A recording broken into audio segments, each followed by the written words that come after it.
குமார், மத்திய அரசு நிதி நீதி ரெண்டுலையுமே வஞ்சிக்கிறது அப்படின்னு தமிழ்நாடு முதலமைச்சர் சொல்றாரு. தமிழ்நாட்டு கடன் லெவல் உங்களுக்கு தெரியும்.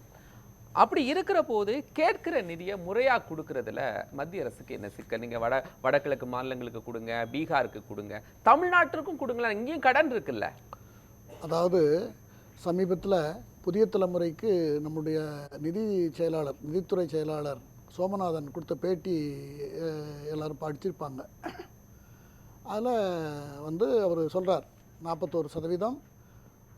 இது ஃபினான்ஸ் கமிஷன் அவங்க என்ன ரெக்கமெண்ட் பண்ணியிருக்காங்களோ, என்ன சொன்னார் அதை தெளிவாக சொல்லுங்கள். அதான் ஃபினான்ஸ் கமிஷன் சொன்னது 41% என்று ஃபினான்ஸ் கமிஷன் எங்களுக்கு என்னென்ன அறிவுறுத்தி இருக்கிறதோ அதை நாங்கள் எந்த இடத்துலையும் பாக்கி வைக்கல, எல்லாத்தையும் நாங்கள் கொடுத்தாச்சு அப்படின்னு அவர் சொல்லியிருக்கார்.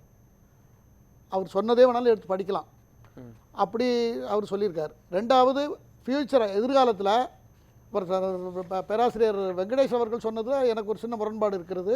1 ரூபாய்க்கு 29 பைசான்றது சும்மா ஒரு பொத்தாம்பதுவா சொன்ன ஒரு வார்த்தை. ஜிஎஸ்டியில் நேரடியாக 50% போய் விடுகிறது. அதுக்கு அப்புறம் உள்ளதில் 21 பைசா 71 பைசா மத்திய அரசுக்கு போய் சேர்ந்து விடுகிறது. அதை எல்லாரும் விளக்கியாச்சு. திரும்பியும் அதே அந்த அந்த டெர்மினாலஜி நம்ம யூஸ் பண்ணிகிட்டே இருக்கோம். அது ஏன்னு தெரியல.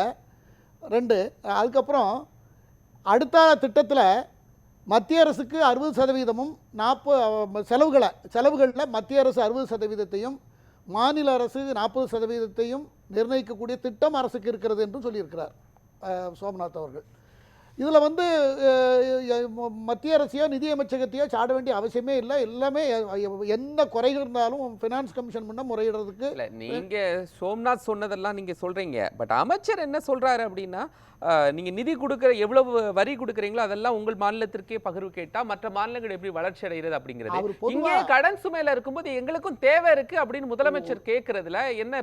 அவர் பொதுவாக முதலமைச்சர் தன் மாநிலத்துக்கு தானே கேட்குறாரு. அதை அந்த ஸ்டாட்டிஸ்டிக்ஸ் பண்றது ஃபினான்ஸ் கமிஷன் ஒவ்வொரு மாநிலத்துக்கும். ஃபினான்ஸ் கமிஷன் பரிந்துரைத்ததே முழுமையாக கொடுக்கல அப்படிங்கிறது. இல்லை 32%, 41, 32ன்றாரு நிதி துறை செயலாளர் 41% கொடுத்தாச்சுன்னு சொல்லியிருக்கிறார். நீங்கள் வேணால் பார்த்துக்குங்க. இருக்கு, நான் படித்தேன், படித்தேன் கொஞ்ச நேரத்துக்கு முன்னே. 41% கொடுத்தாகி விட்டதுன்னு அவர் சொல்லியிருக்காரு. எங்கேயும் பாக்கி இல்லை, எந்த மாறுபாடும் எந்த மாநிலத்துக்கும் எந்த முரண்பாடும் இல்லைன்னு கூட சொல்லியிருக்கார்.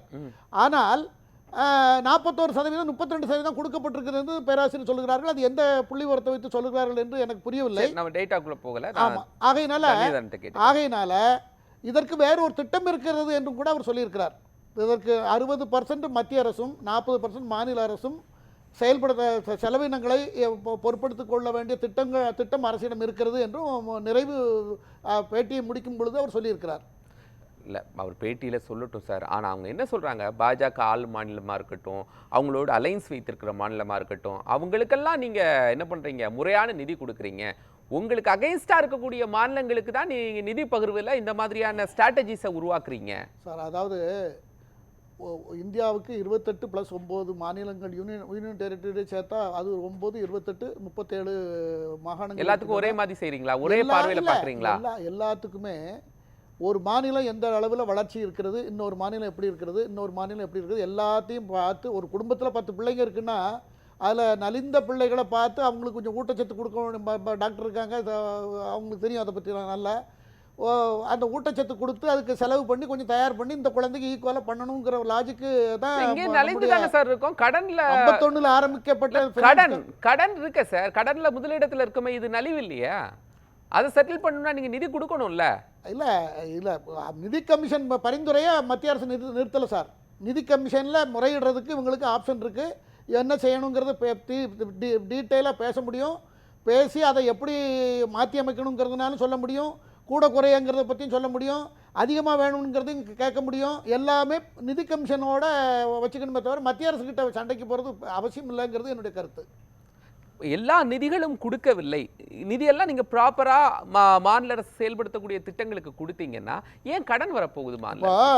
அந்த கணக்கில் எப்படி முதலமைச்சர் சொல்றாரு, அதானே நான் உங்கள்கிட்ட கேட்டிருக்கேன் திரும்ப. தமிழ்நாடு 7,268 கோடி, உத்தரப்பிரதேசத்துக்கு 31,962 கோடி, பீகாருக்கு 17,921 கோடி, மத்திய பிரதேசம் 13,987 கோடி, கேரளா 3,430 கோடி, ஆந்திரா 7,211 கோடி, தெலுங்கானா 3,745 கோடி. இந்த மொத்தம் வந்து இது இது அக்டோபரில் உள்ள சரி, தவணையும் சேர்த்தா okay. 89,086 கோடி ரூபாய் கொடுக்கப்பட்டிருக்கிறது. அது அவருடைய அறிக்கை தான். அது அவருடைய பேசுனது சொன்னது. ஆக நாங்கள் வந்து ஃபைனான்ஸ் கமிஷன் என்ன பரிந்துரை பண்ணுறதோ அதில் ஒன்றையும் குறைக்கல 41% அவர் சொல்லியிருக்கார். அதனால் டாக்டர் வெங்கடேசன் சொல்கிறது 32% எந்த புள்ளி நான் தேடினேன் எதுலையும் கிடைக்கல. அதனால் அது இருந்தால் அவர் கொடுக்கட்டும். அது அப்படி இருந்தால் அதை பற்றி பேசலாம்.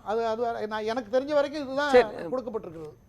இல்லை, இப்போது மாநிலம் அப்படிங்கிறது முதல்வர் கேட்கிறார்ல. இப்போ நீங்கள் மத்திய அரசுடைய பார்வையிலிருந்து நீங்கள் மாநிலங்களுக்கு கொடுங்க, ஆனால் இங்கே எங்களுக்கு தேவை இருக்கிறது அப்படின்னு கேட்கிற போது இந்த மாதிரியான காரணங்கள் எங்களுக்கு வடகிழக்கு மாநிலங்கள் கொடுக்கணும்னு சொல்லக்கூடிய அந்த ரீசன்ஸ் இருக்கு இல்லையா, அது சிறுபிள்ளைத்தனமானது. அப்படின்னா மாநிலத்திற்கான உரிமையை கேட்க மாட்டாங்களா? இந்திய அரசாங்கம் ஃபார்ம் பண்ண காலத்திலிருந்து 1951 நிதி கமிஷன் ஆரம்பிக்கப்பட்டு இன்னைக்கு 15 முடிஞ்சு 16 ஆரம்பிச்சிருக்கு. இப்போ அடுத்த 5 வருஷத்துக்கு அதை திரும்ப இது ஸ்டார்ட் பண்ணி வச்சுருக்காங்க. நான் என்ன சொல்ல வரேன்னா, எதை எங்கே முறையிடணுமோ அங்கே தான் முறையிடணும். இவங்களுடைய செய்தியில், நியூஸில், டிபேட்டில் நம்ம அதை பற்றி பேசுகிறதுங்கிறது விளம்பரப்படுத்துறதுக்கும் அரசாங்கத்துக்கு மேலே குற்றம் சுமத்துறதுக்கும் பயன்படுமே தவிர ப்ராப்பராக பஸ் ஸ்டாண்டில் நீங்கள் முதலமைச்சருடைய அதை நீங்கள் மறுக்கலை. நாங்க கொடுத்துட்டோம்னு சொல்லி அமைச்சர் சொன்னா பரவாயில்லை. முதலமைச்சருடைய நேற்று முந்தானால முதலமைச்சர் பேசினதை நான் வந்து நிதியும் இல்லைன்னு அவர் சொன்ன வார்த்தையை நான் எடுத்துக்கிறேன். ஆனால் அதை எங்க முறையிடணுமோ அங்க முறையிடணும்ன்ற விளக்கம் தெளிவா சொல்லலையே. இல்ல விளக்கம் பியூஷ் கோயல் சொல்லியிருக்கிறாரு. பியூஷ் கோயல் வந்து கொடுத்ததே கிடைக்கும்னு எதிர்பார்க்க முடியாது.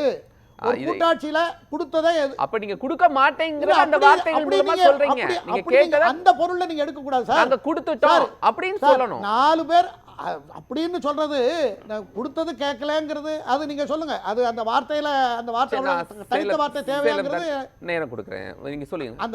அந்த தடித்த வார்த்தையை பியூஷ் கோயல் சொன்னதுல எனக்கு முரண்பாடு இருக்கிறது. அதை வந்து நான் ஏத்துக்கிறேன்.